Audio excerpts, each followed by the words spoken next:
Os voy a dar algunos tips para el cuidado de las prótesis removibles. Hay que saber que las prótesis necesitan un cuidado y una higiene para no acumular bacterias ni hongos.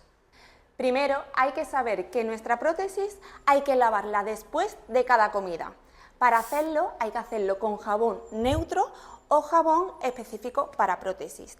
También habrá que utilizar un cepillo para prótesis dentales y nunca habrá que hacerlo con pasta dental ni con agua caliente para que no se deforme nuestra prótesis. También es importante saber que aparte de limpiar nuestra prótesis, tenemos que tener en cuenta limpiar nuestra lengua, paladar y dientes naturales que tengamos en boca. Por la noche debemos retirar nuestra prótesis siempre limpia y nunca guardarla en agua para que no tenga hongos. Una vez tengamos nuestra prótesis, es necesario realizar una vez al año una visita con nuestro odontólogo para realizar revisiones periódicas.